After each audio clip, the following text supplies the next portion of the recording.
Lizzie, and this is Lizzie Reads, and welcome to my December wrap-up part 1, because I have read quite a few books this month. Let's total that up. We're currently sitting, is that 20, 30? No, 28. I think that's 28 books, but I'm sorry that the lighting in this is a little bit weird. I've got my flash from my old phone on because the lighting is just so bad this evening, and I just wanted to try and make the lighting a little bit better, so I really hope this works, and I don't have to do it again, but I can't look directly into it, otherwise I think I might go blind. So I'm going to get into the video. I'm going to split the book up into a few different sections. I've got it all written down here, but I'm going to start with my, let's turn them all the right way, Christmas picture books, which makes up the bulk of this video. That's why I'm reading so many books this month. I read so many Christmas picture books, but let's get into them and let's talk to you about them. You will have heard about most of these from me before. I tend to do books on my Christmas picture books. I'm with videos mentioning Christmas picture books every year so far since I've been on BookTube. And yeah, so first of all, the most recent one I finished was Christmas in Exeter Street by Diana Hendry and John Lawrence. And this is a cute little story about all the different people that come to stay for Christmas in this one particular house. A little bit weird to read it this year, and it's one that I've read a couple of times now, and I think I'm going to pass it on to one of my nieces or something like that, and see if they will enjoy it a bit more than me. This isn't one that's getting me wanting to reread consistently. Then we have The Snow Dragon by Abby Elphinston and Fiona Woodcock. I don't know why I sound like I couldn't pronounce that, but this is about a young girl called Phoebe, and Phoebe is an orphan and lives in an orphanage, and she is the last child left who hasn't been adopted, and basically she goes on a magical adventure with the Snow Dragon. Then we have The Christmas Eve Tree by Delia Huddy and Emily Sutton.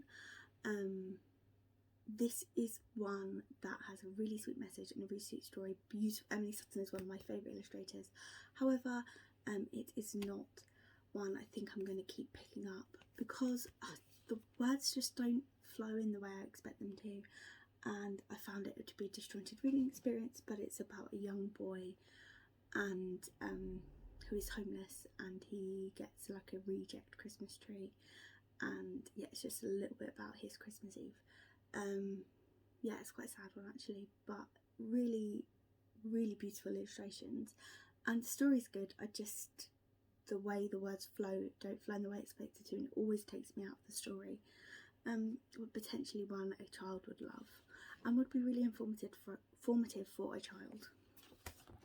Then we have one of my other favourites, which is Last Stop on the Reindeer Express by Maudie Powell Tuck and illustrated by Carl James Mountford.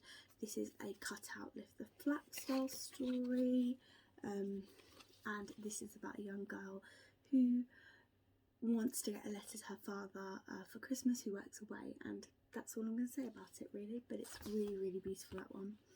Then we have one that I definitely need to keep passing on, and that is We're Going on an Elf Chase by Martha Mumford and illustrated by Laura Hughes, and this is indeed a going on a bear hunt style story, and that's all it is, lift and flap. It's really nice, I love the illustrations, but this is the third time I've read it now, and yeah, it's not got the same magic as it has. Now we're on to some of my favourite picture books. My most favourite picture book I haven't actually read yet, but that will be in my reading vlog because I want to keep it nice close to Christmas. But now we're on to the ones that are literally my favourites. I will keep rereading these. First off, we've got How the Grinch Stole Christmas by Dr. Seuss. I don't know why I had to look for it. but obviously if you haven't watched the Christmas films, any of the films about the Grinch, it's about the Who's in Whoville, which is a fantasy, a made up imaginary place in which everyone really loves Christmas, and it's all about joy and singing and love at Christmas. But the Grinch is hot. It's 2 sizes too small. This is beautiful. My niece read this to me aloud while I was washing up the other day, and then I finished off the story and she got a bit bored. Well, bored of reading aloud, I mean, not bored of the story, because it is quite a chunk. I say it's long, but it's, you know, it's got quite a lot to it in there. Then we have Mince Spies by Mark Sperring and Sophie Corrigan. This is about the mince spies that are investigating the Christmas treats that keep being murdered in the supermarkets. It's so funny, absolutely hilarious and fantastic. I really love this one. Then we have the Raymond Briggs stories, starting with The Snowman, which is a silent picture book. This one's sparkly and you can see it because I've got the flash on my camera, which, did I say about the lighting? I don't know. I think the lighting in this video is super off, but we're rolling with it. Yeah, so The Snowman, and this is a story about a young boy who builds a snowman and wakes up in the middle of the night and the snowman comes alive. So that's that story. And then there is a sequel to that written. It's based on the characters of Raymond Briggs, but it is written by Hilary Aldous and Joanna Harrison, and that is The Snowman and the Snow Dog. And this is just a sequel about a boy many years later who finds the pictures of the boy from the snowman and recreates that, creates himself a little dog as well. That one's not silent, but the snowman is silent. Another one that's not completely silent, but there is some in there, is Father Christmas by Raymond Briggs, and this is hilarious. It's about a grumpy English Father Christmas who is blooming this, blooming heck that, effing this, effing that, and it's just really funny, and I love reading this every single year. So that makes up 1, 2, 3, 4, 5, 6, 7, 8, 9, 10 books on my TBR.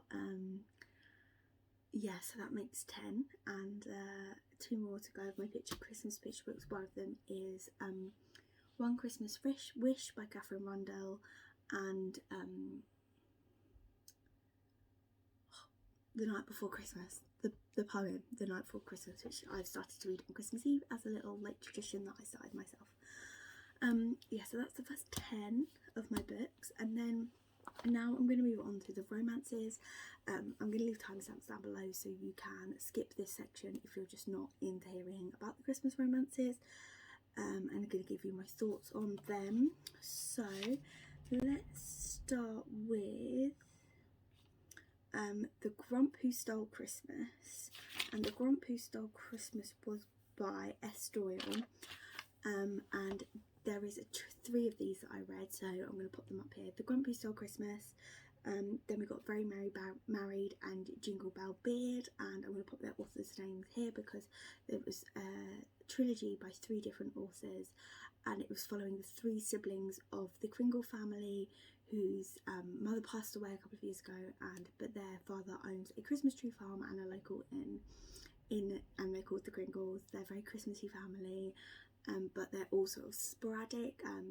The girl who is the woman in the first story is a high-flying lawyer person, American businesswoman as usual in these films.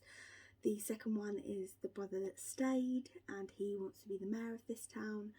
And the last one is he hockey? Soccer?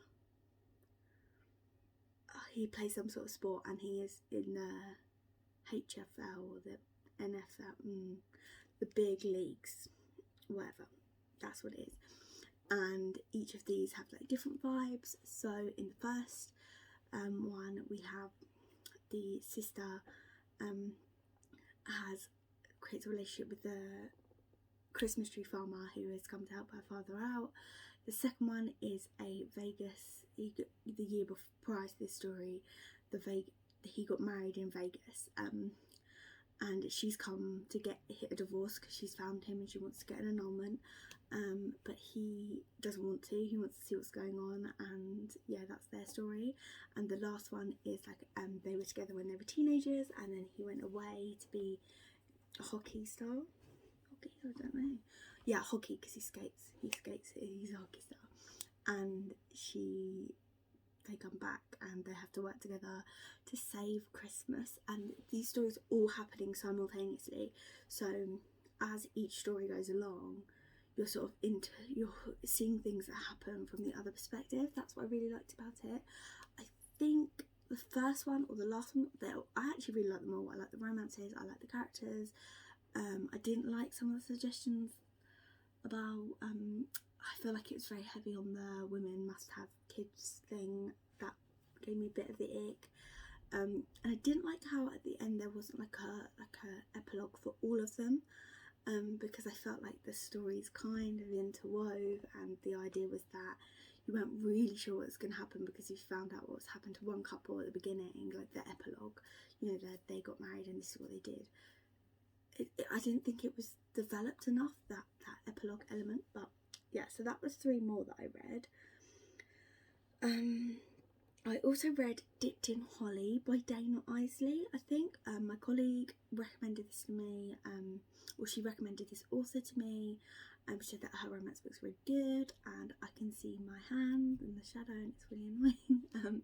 She said it was really good, and I'll put the cover here. And this is literally like a 60-page romp. Basically this girl gets publicly dumped by her boyfriend. He's been sleeping with someone from work, and she's wearing this like slutty Christmas outfit. No shade, love a slutty Christmas outfit. Like that, but that's part of the story. Like she's in this like sexy get up crying in the toilet, and the owner of the bar comes to her and he's like, no, you got to get out there. And you know, he's like 50, like got a good beard, like sexy old man or whatever, and they just go on this little romp, and it was okay. I gave it 2 stars.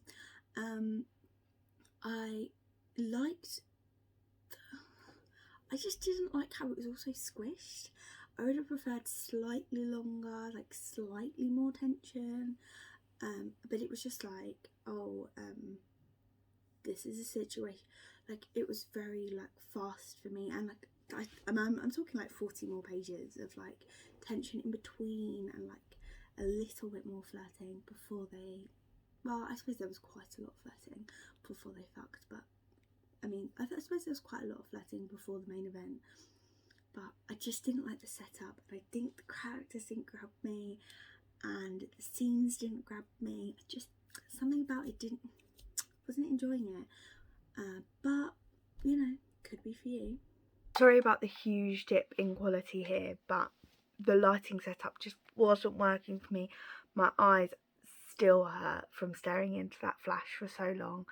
I blink and I'm seeing myself twice. It's getting a little bit wild. So I just sitting right in front of my bedroom light. I'm really sorry, but I just really didn't have any other time to film this.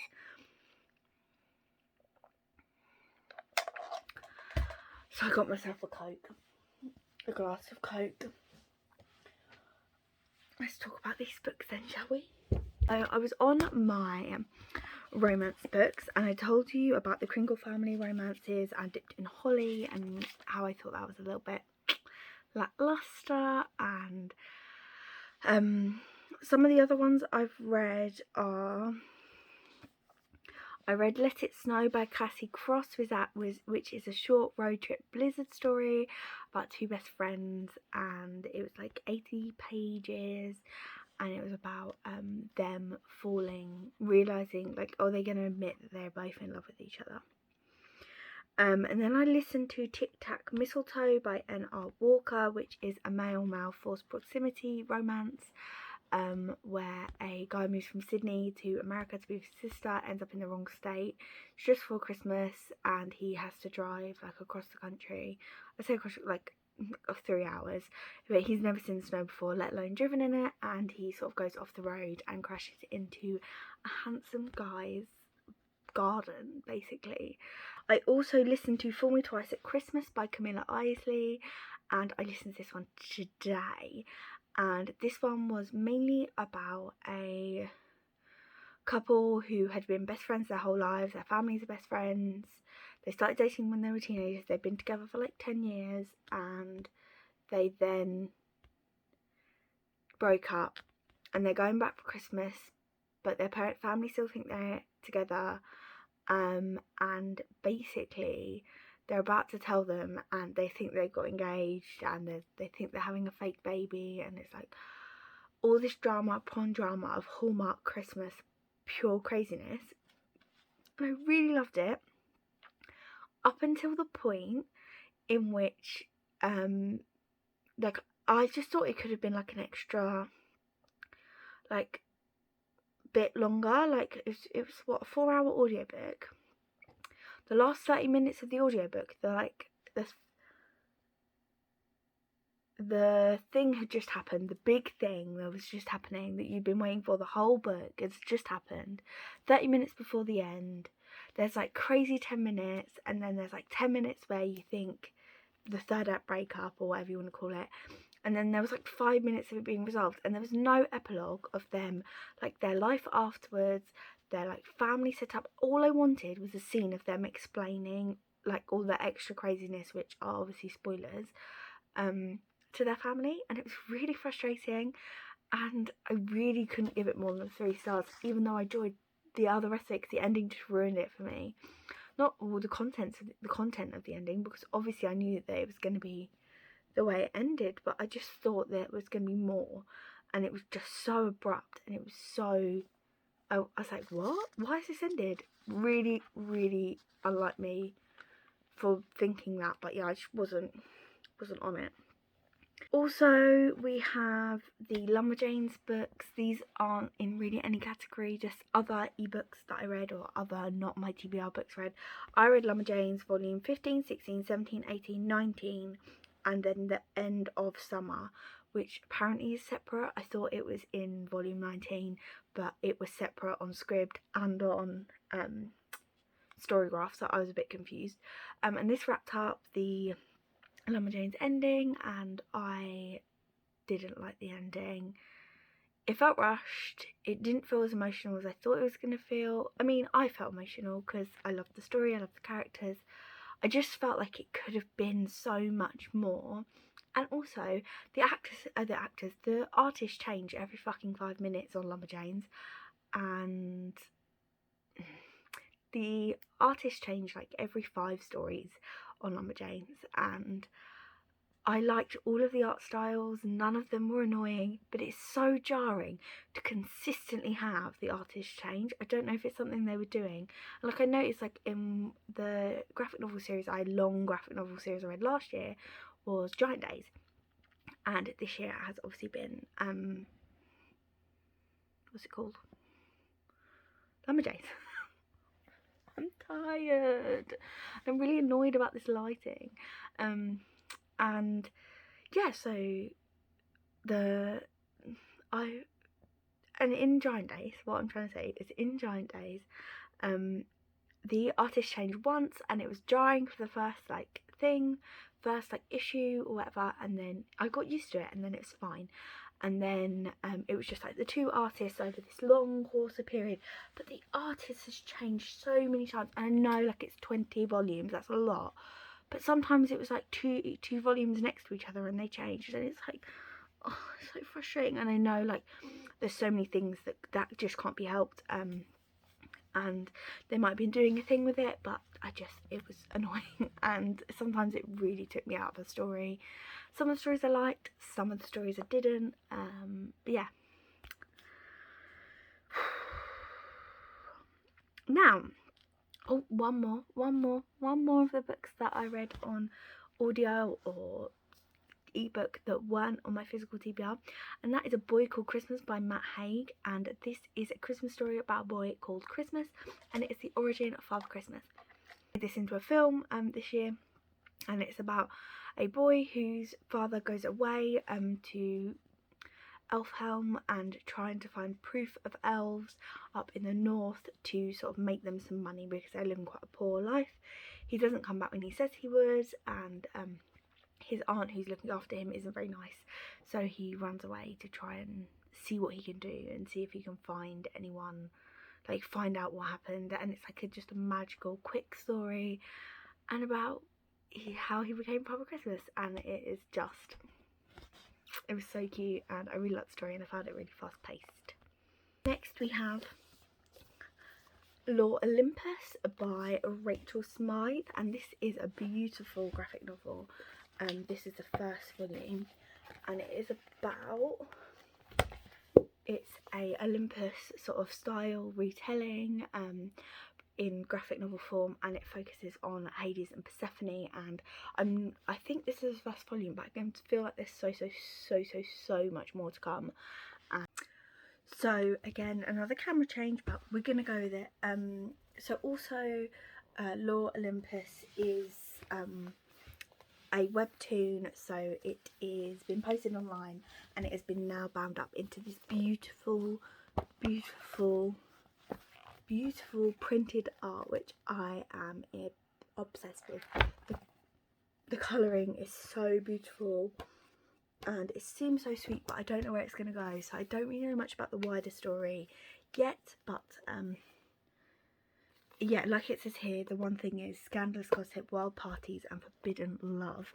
So I kind of like the vibes that it's giving me, but I'm really enjoying it and I will pre-order the next one. I've also read The Wheel of Time, The Great Hunt by Robert Jordan, which is the second Wheel of Time book, and I've now nearly finished the series, the current season that's out, and I like this one a lot more than the first one. It was really fast paced in the beginning and the end dipped a little bit for me in the middle, but I enjoyed it much more than the first one. And I do have a reading vlog that's going to go out about this in the new year. I'm going to include some show thoughts, but the show is, I highly recommend the show. We'll have to, I should probably tell you a little bit about Wheel of Time. Wheel of Time is an expansive fantasy world in which women who hold magic, women hold magic regularly and are either like Aes Sedai, which is a big magical institution type situation, like hierarchy, or there is magic appears in some other places, in like more rural areas under things like wisdoms, etc., who like are known to like to listen to the wind, and also many moons ago, like thousands of years ago, there was a dragon, a male wielding magician, a man wielding magic who broke the world. And the idea here is that they say the dragon's going to be reborn, and the dragon will either fight the Dark One or aid the Dark One, and it's who that dragon is going to be. And yeah, it's sort of along those lines. It's definitely going to open up into something huge. I can just feel it, but I'm still in like the early stages of it. So but that's all I can say for now. Then second to last is the book that I wasn't sure if I was going to love, and then I did, and that's The Love Hypothesis by Ali Hazelwood. The Love Hypothesis is about Olive and Adam. Olive is a PhD student and Adam is a young professor. He is not her professor, he is a professor, but not, she works in like PhD, it's like STEM, like science, you know, science, technology, engineering, mechanics. I don't know what STEM stands for. But yeah, I really like this because I like the sciencey lab culture side of things. Like that added a whole new level of romance to this, because Olive enters a fake relationship with Adam when she kisses him on the spot to convince her best friend that she is not into her previous partner, and her brief partner, like literally like dated like twice, because she wants her to go out with him and she wants her best friend to be happy. And the idea is that she just kisses the first person she sees non-consensually, and then he then he agrees to fake date her to sort of throw her friend off the scent, and he is like the meanest professor in town. There was a few things about this that were weird. So the main character deems to be, I think the word, is it demisexual?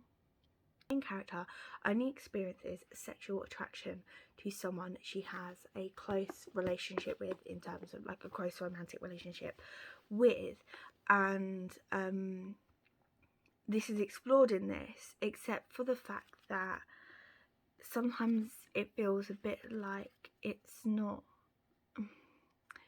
it's hard because she doesn't say, you know, she says things about herself and the way she feels about herself, and obviously she says that she's weird, or she thinks she's abnormal, and I think she says she thinks she might have been asexual, and the phrasing of the language isn't explained to be like that's just her like going through the process of like dealing with her own emotions and her own sexuality without realizing her internalized bias, and there's a couple of moments that like borderline on fat shaming, and like just like unnecessarily body weight references, and a couple of moments, like one moment where she talks about horribly disfigured feet, which made me think like what, like that's like so relevant and took me completely out of the story. And I think overall it wasn't worth looking a whole star, but I think it made it like a 4.5 or 4.75 star, but this would have been a 5-star because I love this relationship and I love these characters. There were just a couple of moments where I feel like you could have just like, you could have even included those things, so you wish, just rounded it off in a slightly better way, and it wouldn't have come across to me a little bit but I'm going to give Ali Hazelwood another chance. Like, you know, it's not necessarily, it might have just been the way she envisioned these characters, and like not realising that not explaining these things makes it seem like she has some sort of issue. But if this is going to be a recurring theme, I will not want to continue to pick it up. But that being said, I adored this book. I thought it was so good. The relationship, the characters, the fast pace. I read it all in one evening. I'll link the vlog down below. And last, but certainly not least, I need to get a book from across the room. And the last is one I finished a mere hour or two ago, and that is All the Fields by Olivia Dade. This is a companion, or follows on from, or has characters from a character from Spoiler Alert, which I haven't read. But I got this in an Illumicrate box, a Illumicrate Afterlight box, and it's got beautiful sprayed edges, and it's quite short and cute, and the story is just marvellous. It's about Alex and Lauren. Alex is a actor in this show called like Gods and Monsters or whatever, and he is a rising star. Well, he's already a star, he's like 39 or whatever, and he essentially has ADHD, and sometimes he reacts to things and is impulsive in a way which, I think his ADHD isn't common knowledge, and the way he reacts to some things gives him a bad portrayal in the media. As we all know, the media can twist things. He got into a bar fight, and this is like going to be the end of his career, and they have said to him that they need someone to watch him everywhere he goes, and the showrunner hires their cousin Lauren to look after him, and she has to stay with him all the time for a year. And that's the central premise of the thing. And he's like, I loved Alex's character. So yeah, I loved Alex's character. He is so he was so multifaceted in the way he reacted. He wasn't just a person with ADHD, and he was the carbon cut out of someone with ADHD. Obviously he had some like stereotypes of ADHD, or some things that ADHD results in, which are common knowledge and seem to sort of happen in a lot of media portrayals.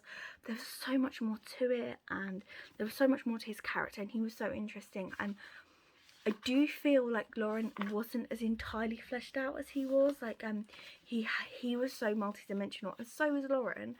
And Lauren is a plus size girl, and she has this wall regarding her appearance and her body image and how she thinks people think of her and what she thinks of what her worth is. And I feel like that was her facet, that there could have been a lot more explored. Lauren, her relationship with her mother seemed really, really awful. It was just the way it was, and then it was resolved. There was no on-page exploration of that. There was a lot of like talk about like, this is what I want to do, like this is what I think I have to do, these are, you know, these are my job options, these are my career options going forwards for her. But it was really, it felt really cut and dry in comparison to Alex's perspective and the way that his personality was developed. So I do think that could have been a little bit more.